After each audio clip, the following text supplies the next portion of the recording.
David Lee Roth, it's been a while since you've been to our radio station. It's actually been since 1989 was the last time you were here. Oh, man, has it been that long? Yeah, here in KCXU.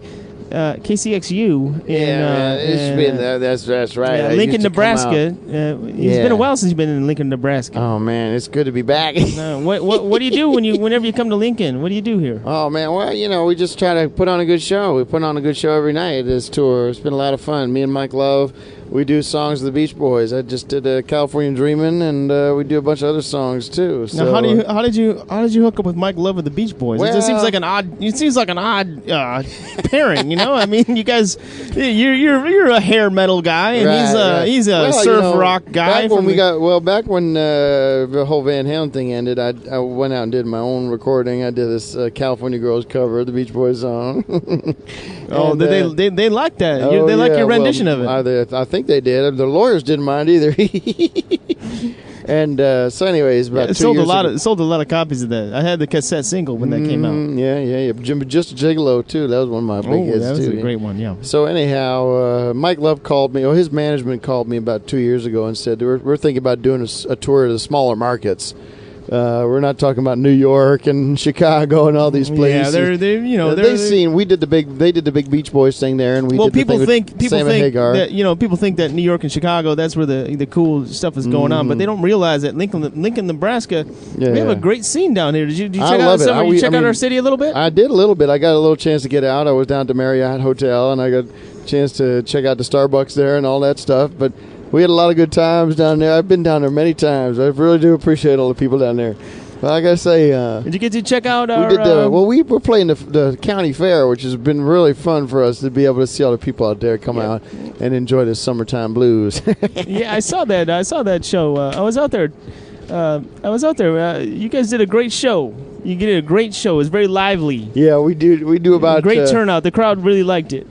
We have fun, I get a chance to play some of my songs. Mike plays some of the Beach Boys, and we come out there and we do the number with the California Girls, and I got to say the audience is unbelievable. Now I gotta say the weird thing about your show is that it's just you two.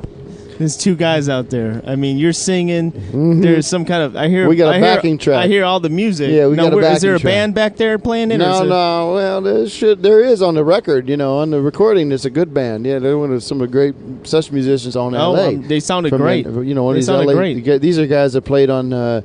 Don Henley music, and he's a lot of the music from Jeff Lynne. He works with Jeff Lynne and those kind of people. ELO, yeah. ELO. But for this tour, if we just we got to keep things kind of loose and kind of lean, so we bring them back in track. That makes things a lot easier on us. You don't have to deal. Well, you don't have to deal with those other musicians. I've had some problems with musicians in the past. I'm talking about Eddie and Michael and all those guys. Now, you and Mr. Love, you share a tour bus together, or how do you get around? He's in the back of the tour bus. I'm in the front, and depending on what town we're going through, we can switch it up if we need to. I noticed that you didn't say a word to him the whole show. Are you guys on good terms? Well, Mike is an interesting guy. I say that much. Now, how do you stay limber? Because I know you're doing those kicks all show. You're stretching those legs up. Stretch. Yes, I got to get in shape. I'm in a pretty good shape. I'm in the best shape of my life for being 62 years old. I got to say, I mean, it's pretty impressive. I would go out there every night and I do my splits and I do my screams. And now I started doing somersaults in the middle of the show. You see me do that somersault? I saw the somersault, but you used to do more of a cartwheel. You can't do that anymore? I can't do the cartweel. I just got to stick to somersaults now. Yeah. Okay. I did a somersault that just blew everybody. It's kind of low. I mean, I couldn't really see your body because you were tumbling down low, and the crowd with their heads were, you couldn't really see the body. We're adjusting for that. We're trying to get a riser. You should get a riser because I would like to see those somersaults back on a back drum riser. Interesting. You mentioned that because when we originally started playing in the tour with the tour promoter, the idea was that we'd be traveling with a pretty big band, so they had allocated funds for a drum riser. So once we showed up and it's just me and Mike and a DAT, a digital audio tape, with the backing track on it. Oh, it's on a DAT. Yeah. I didn't realize they still use DATs. Well, a lot of these pro shops. I remember those from 1998. Well, a lot of these pro shops still do. They do have access to DAT players, especially these county fairs.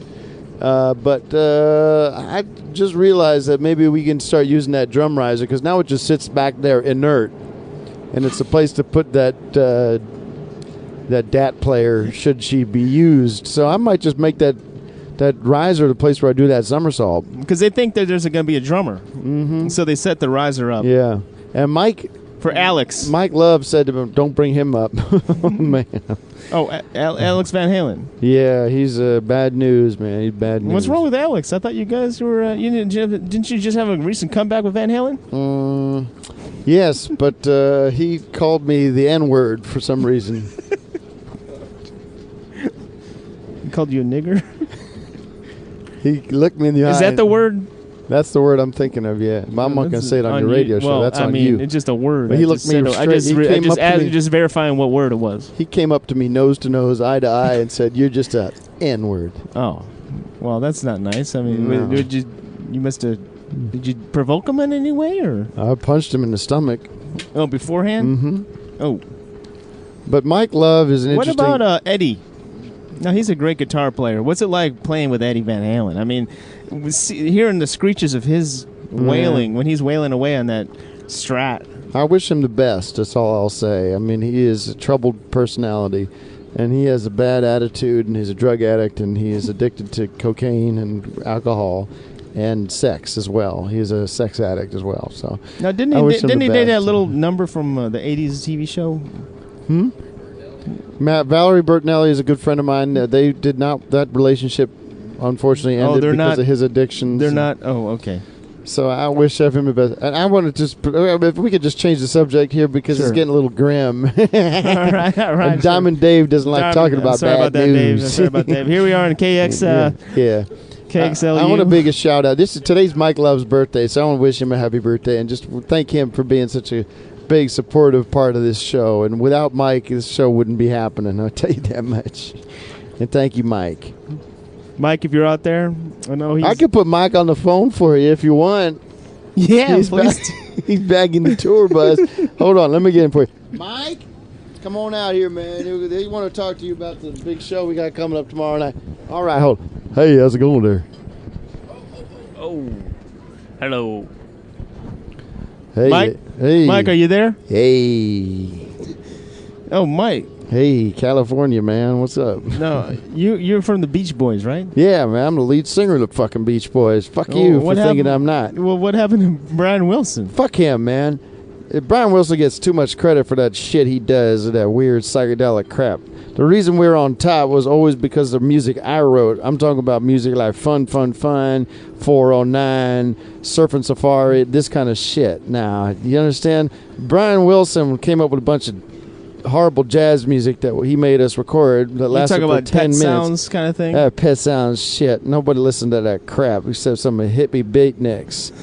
And them hippie beatniks ain't buying records. I'm talking about teenagers buy records. Or teenagers buy your new records, Mike? Mike Love doesn't need to sell records anymore. He sold his 100 million records back in the day when it mattered. How did you hook up with David? Well, David and me, we have a simpatico relationship because he plays the music I create. You understand that? He makes the music I create. But you guys are both lead singers. How does that work? How does that tour work? I'm generous. I come from a spirit of forgiveness and open-mindedness. So I understand that he has a gift vocally, and he attracts a different kind of audience. So we bring those two forces together. Oh, I see. Mm-hmm. So if you didn't have David, what would the audience look like if it was just you solo with a backing track? What would that look like? Beach Boys have just always a dat. Beach Boys have always attracted a tremendous audience, a wonderful, diverse group.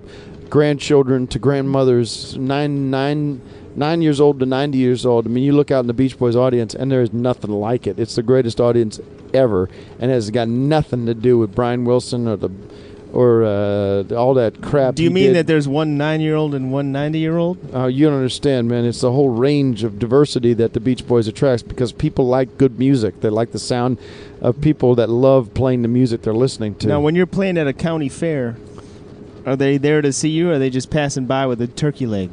Every single one of those people in the audience couldn't be more happier than where they are at the moment that they're seeing Mike Love perform the songs of the Beach Boys. Is there a question? It's a beautiful music the Beach Boys created. I just would like to thank you for being on my radio channel. We do 409. We do Girls, Girls, Girls. We do South California Girls. We do. Do you do the one about the one about the car? We do She's Mine. I do Rocky Camaro. What's the one about the car? Like the daddy wouldn't let her have the car or something? My daddy took the T-Bird away. Yeah, that was a song. Lyrically, that song, an interesting story. I'll tell you this. That's one of my favorite Beach Boys songs. And musically, the music was honestly created by Brian Wilson. But as far as lyrically, and the reason that the song is a hit, what reason was number one song, is I wrote the lyrics, and people wouldn't give a shit if it was just an instrumental junk piece of music that somebody could have written. Anybody could have written that music. Mike Love, myself, wrote those lyrics, and that's why it was a hit, because it had a hook. It had an interesting angle to it. Thank you, Mike, for being on our show. I would also like to explain to people who didn't have understanding of the song Good Vibrations. Yeah. People think that is a Brian Wilson composition. It is not. He wrote one part of the music, but I came up with the idea of good vibrations. Understand? So any confusion about that has to be misguided and is completely inaccurate, false. What was it like working with a theremin? Because I know Brian Wilson played the theremin. It doesn't matter. It could have been any instrument. It could have been a harmonica. It could have been a fiddle. The reason people like the music is not because of a goddamn theremin or some kind of organ or guitar. It's because lyrically and vocally the song was a hit. Okay.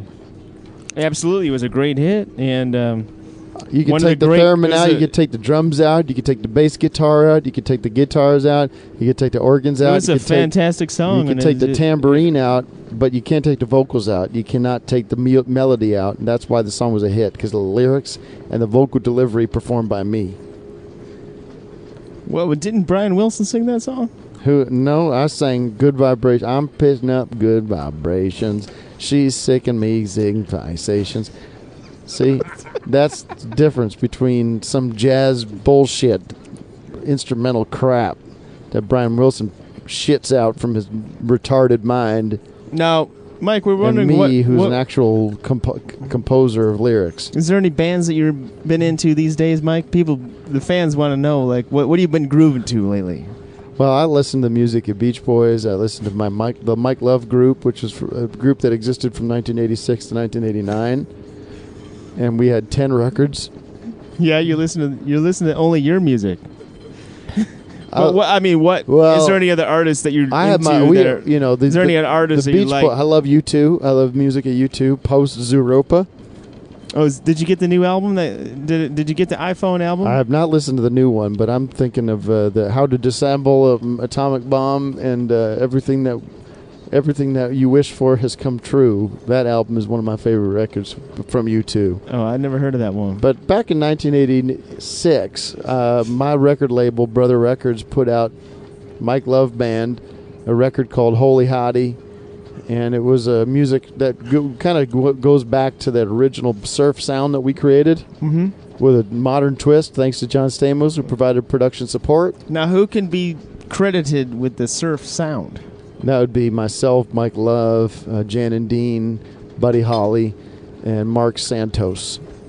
And Brian, is he your brother? He's not your brother, right? How did you meet Brian Wilson? He's my cousin. He's my father's sister, and he married my son. Brian Wilson married your son? A long time ago, before they had issues with that. Okay, that's in the 60s, I guess. Remember that song, I Get Around? Lyrically, that was a song composed by myself and Brian Wilson. Brian Wilson wrote the stupid music to it. But believe me, if you could put any music, you put Beethoven's Fifth to that song, and you'd still have a number one hit. Now, a lot of our listeners are younger listeners that are new to your music. And, my music is for all ages. You don't have to be a certain age just because you're not part of the baby boomer generation. Well, absolutely not. I agree with you there. Yeah, thank you. Yeah, I agree with you there. I mean, everyone from age 1 to 101 loves your music. And do you have any advice for some younger listeners who might want to, who they have dreams of being the next Mike Love? Well, you got to stick to what you do. You got to be your own self. You got to make sure if you're balding, if you don't have hair on top of your head, make sure you wear a big old hat. Nobody wants to see no bald head. That's why I always wear a hat no matter what I'm doing. I was inducted into the Rock and Roll Hall of Fame. You've got a bunch of 2,000 motherfuckers wearing a three-piece tuxedo suit. I wore that tuxedo suit, but I wore a captain's hat on top because I don't have hair on my head. And I'm not going to wear a goddamn toupee like some asshole. I wear a baseball cap. Oh, that's an honest man's toupee. Yeah, it's a hat. I wear a USS Missouri. I was going to say that the hat looks great on you, Mike. Thank you very much. And sometimes I'll wear I go Waikiki Beach is my spot. That's where I have a house. So I have a Waikiki Beach hat. It's a neon green hat with a little rope on the top there. It just kind of keeps the whole hat together. I go through about 2 or 3 of those a year. Now, I was wondering if... why don't you just... I like to keep them brand new. You ever think about retiring? You ever think about hanging up the microphone, hanging up the guitar? My life's pursuit is to deliver quality performances until I'm gone. And I'll die on stage with David Lee Roth next to me because he is my true spirit animal that I've been... I regretted all those years with them Beach Boys. They got me where I am, but where I am right now is peak of Nirvana. This is the dream scene. This is me and David doing what we do best, and it's almost like Lennon McCartney or Jan and Dean. I saw you up on stage there earlier today at the county fair, and you guys look like you're having a ball. What's it like up there? Oh, it's hot, and it's a little frantic because we don't remember the lyrics. And you all said the time. something. You said something to the sound guy about you were wondering if the show was over, but. Yeah, we have a 10-song set. Oh, okay. 10-song set. So, and some of the songs you kind of cut short. It looks like you hit stop on the tape. Well, here's the thing: is back in the day, back in the '60s, you had a great example of a song. A hit song was 2 minutes and 30 seconds long. That's as good as it gets. But Brian insisted on making these long, goddamn bullshit, long 6-minute operas. So we just cut them short. Good Vibrations. We just run through that chorus once. And then we move on. One chorus? Yeah, we do one chorus. Don't people like when the chorus comes back and they get the groove to it? Well, that's what we saved up for that reprise medley. I enjoy that. Yeah, I noticed the set tonight was kind of a medley. There was no breaks. It kind of just went from one we song. rifle through it. Just rifle through it? Yeah, we give them what they want. You don't need bridges and you don't need second verses. That's always been my credo when it came to the band. They said... how's the song go, Mike? I said there's one verse and then there's a chorus and then you just vamp the chorus out to the end. Now, Mike, how do you stay in such good shape? You're always on the road. Well, I try to. I'm a yoga guy. I do yoga. I masturbate 10 times a day. Okay. I belong to a school of thought that believes that the storage of semen in the testicle is unholy and bad for your health, so it's important to evacuate the semen out of your body at all times. And I jog 25 miles a day. Wow, how do you have time for the music, the beautiful music you make? Well, I get up at 2 in the morning and I jog until 6 at night, jerking off the whole way. Wait a second, you're multitasking here? Yeah. While you're jogging? Here's what happens. Here's a typical day from my life. We're on the road. Walk us through it. You wake up at 2 in the morning. What happens? This morning, I woke up at 2 in the morning. I put on my jogging shorts and my little T-shirt I have. I got a shirt from the Kokomo tour we did back in '89 that I use as my running shirt. I cut the sleeves off that. I put on a bunch of tanning salute. I put on a bunch of sunblock so I don't get sunburn. And I start running. I run. And depending on where I am, I use an app on my iPhone. You do run. I have that on my Walkman, my headphone. I put on that. I put on run. Till your daddy takes the T-bird away. I have my own versions of those songs that I've made myself in my home studio where it's just me singing. And, I run from 2 in the morning till about 4 p.m., and that's when we hit our sound check. And I just go through the DAT, and I get my levels and my monitors the way I like them. And then I have a nice big dinner. I usually have street tacos, street food, whatever Vietnamese food is around. Doing street food? Yeah, I'm a big food after that run, fucker. That's a long run. You're probably pretty hungry after that run. Any town that's got street food, any kind of food trucks, any kind of macaroni and cheese, where they're making a twist on the whole thing, putting them in cheeseburgers or whatever. I love food trucks, so I just jerk off in those, all over the back of the food trucks, back where they collect the garbage. What's your favorite? What's your favorite place to eat when we're going to New Orleans here? What's your favorite New Orleans hot spot for dining? Oh man, so many great places in New Orleans. I love gumbo. I love Creole food. I love the whole Cajun scene.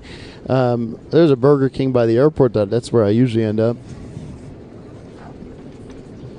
Really? What do you get at Burger King? Whopper. That's it? Whopper with cheese, onion rings, curly fries. Do you ever customize it? Because I know they do it your way. So. No, I just get them. Whatever they have back in there, I get it. And I get a chocolate shake and curly fries and onion rings. And if it's breakfast, I'm going to get that croissant sandwich. Now, do you have any advice? For any up-and-comers?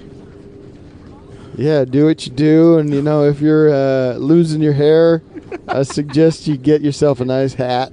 And if you're comfortable with that hat, get a bunch of them, because I'll go through 2-3 of those a year, because I like them crisp, and I don't like to wash my hats. They sell those things at Lids and these stores that sell hats where you can wash your hat. It kind of little cage, Yeah. You ever tried those cages you put your hats in? The little hat cage. It doesn't fucking work. Doesn't work? I use those. It shrinks the hat a little bit. Doesn't fit your head right.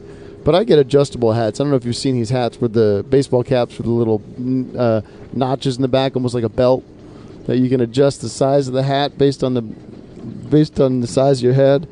You can change the notch. Yeah, the snapback. Yeah, snapback. Yeah, I got a few of those hats too. But I got when you do a snapback, what notch are you on? Are you a small head or you have a big old noggin? I have a pretty big head. I generally get. Well, a smart guy like you's probably got a big old head. Yeah, I got 2 notches to give. And when I got inducted in the Rock and Roll Hall of Fame, I got a Rock and Roll Hall of Fame baseball cap, and I wear that occasionally as well. And that was fitted because they knew I was coming, so they made sure. What are you at? About a 7.25? Yeah, I'm a 7.5. And I got a Hard Rock Cafe cap that I really do like. That's from Kokomo Beach.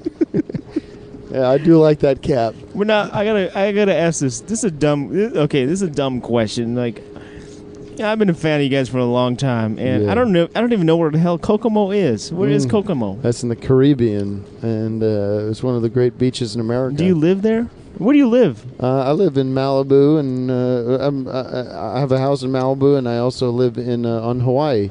Maui. When you're always touring, how do you have time to live in these houses? Well, I really don't get back too much. I mean, I'm there about 2-3 times a year during Christmas, and we go back there for July 4th, of course, because I'm a big fireworks guy.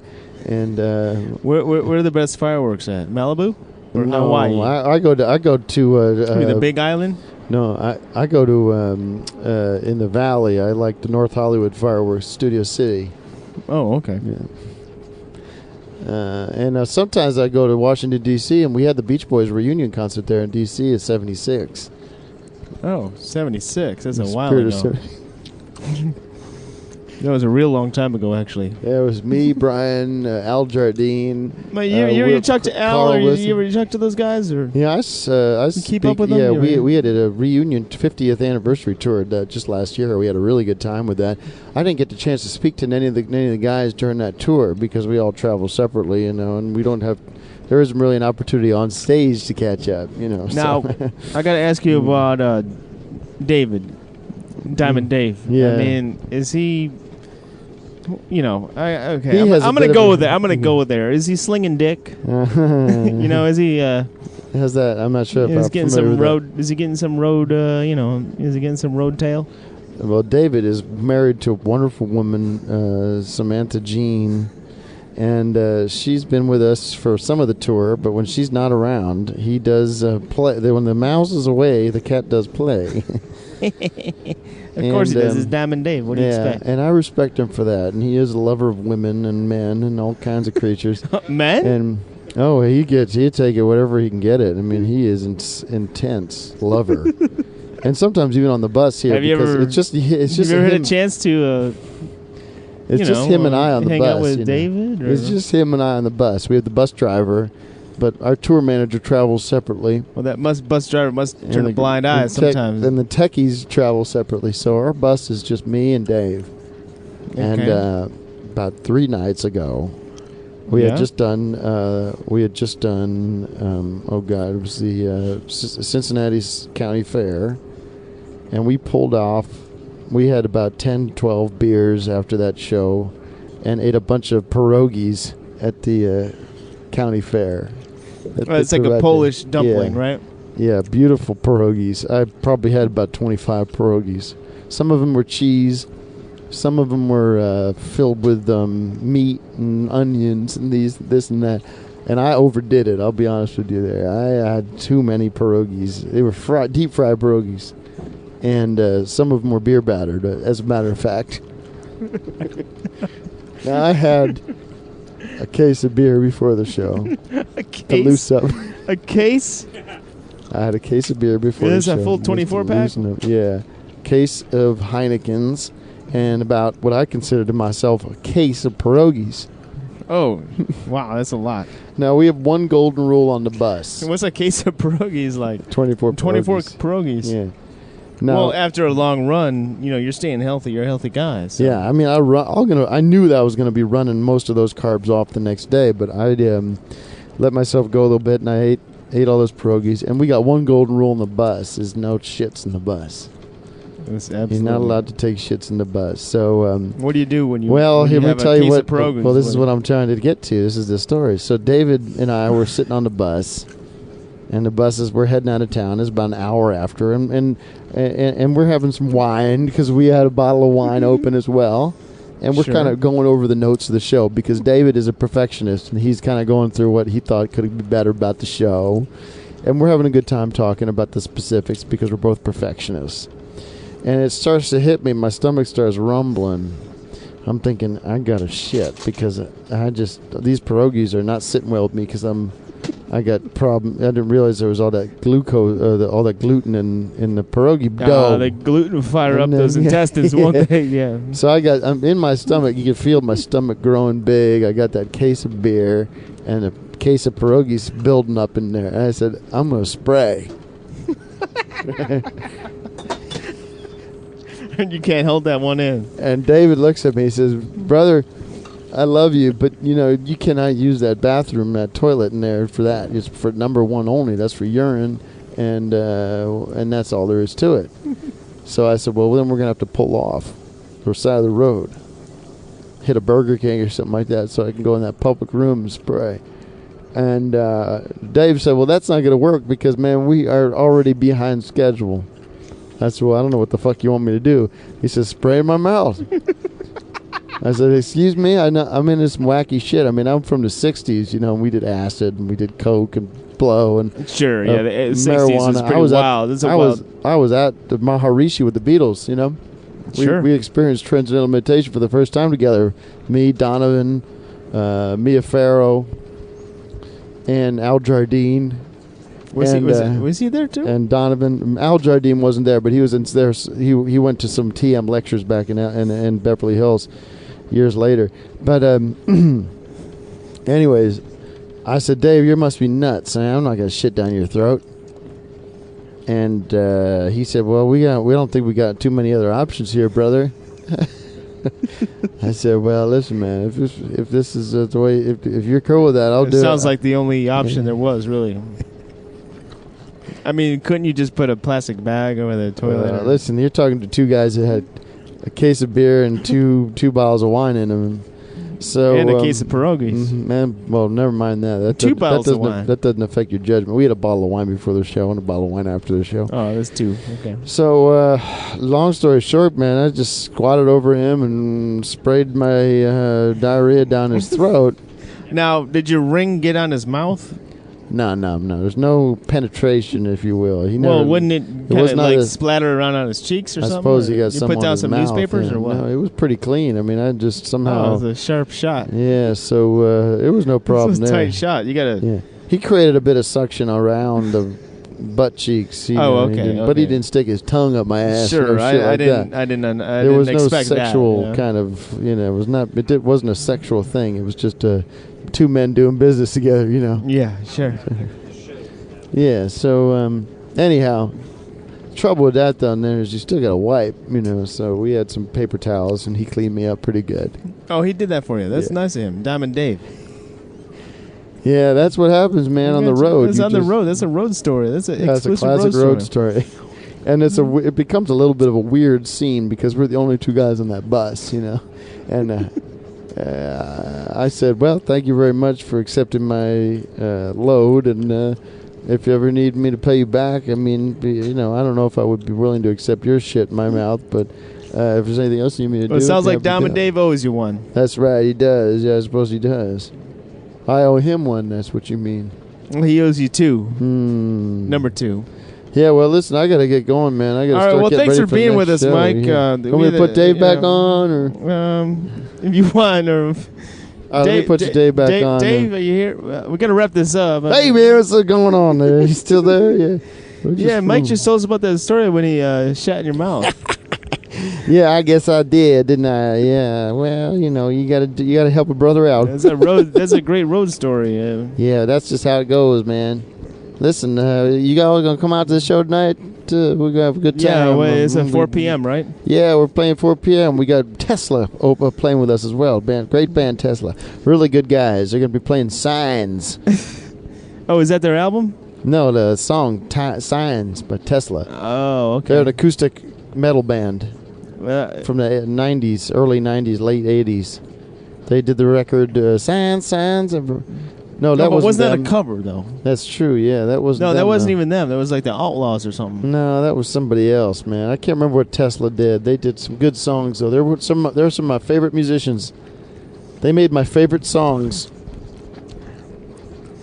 My favorite groups were Chuck Berry, the Beatles, and Tesla. Dave, real quick, growing up, who was your favorite? Who was your influences? What made you want to get into a rock band with Eddie Van Halen? Man, I saw Little Richard when I was 10 years old. That guy just blew me away. I said, I want to do that. Okay. And then I saw the band Toto, which was pretty good. I love them. Bless the Rains. And Vanilla Fudge kind of drove me nuts. Okay, what's their song? Remember Bread? Wouldn't it be a great tour with Bread and Vanilla Fudge? Wouldn't that be delicious?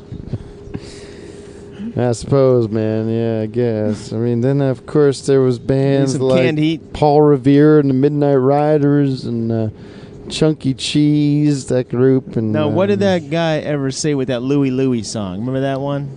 Louie, now I don't know that one. You don't know Louie Louie? I'm not one sure of the rock about and roll. I like all music, man. I like classic. I like jazz. What have you been listening to lately, Dave? I have a bunch of Wynton Marsalis music that he recorded recently, man. This stuff is trumpet rock. Player? Trumpet player, man. He plays trumpet. He does all the TV songs from the 70s and 80s. And it's a solo trumpet? Yeah. Does he have a band behind him, or it's just a solo rendition? I feel like he's playing to some kind of backing track, like a karaoke style or something like that. It's a song. It's a record he made for me per my request. Because I was hoping for some Little House on the Prairie and the Waltons and these kind of shows, The Odd Couple and what's the Odd Couple? Ties. How's the Odd Couple song go? Da-do-da-do-da-do-da-do. What about Family Ties? Do you remember how that goes? Oh, Family Ties goes, what could it be, baby, without you? What could it be, baby, without you? Yeah, so, and he does all my songs too, Wynton Marsalis. He plays at the trumpet. He could pick it out of thin air. Panama? Mm-hmm. He does that dumb trumpet that doesn't have no notes to it. Doesn't have no valves in it. It's just one of those it's like a magical trumpets. Oh, it's like a horn. I think it's MIDI. It's just a toot. It's just a toot. Now, I understand that your famous song, Panama, which is my favorite David Lee Roth song, that's about a car. That's what I heard. It's a song about a car and the road's heating up and I'm not too sure about that because you know what? You're not sure about that? Well, no, because back in those days, man. What the hell is that song about then? Well, I don't know. David Brenner wrote our lyrics for us. David Brenner? Yeah, the comedian. The comedian he wrote. Yeah. I worked with a workshop with him when we were putting that album together. I said, man, I don't have any ideas. You just sing the words. You don't know what it's about. I said, David Brenner, can you give me some ideas for some goddamn songs here? Because I got nothing.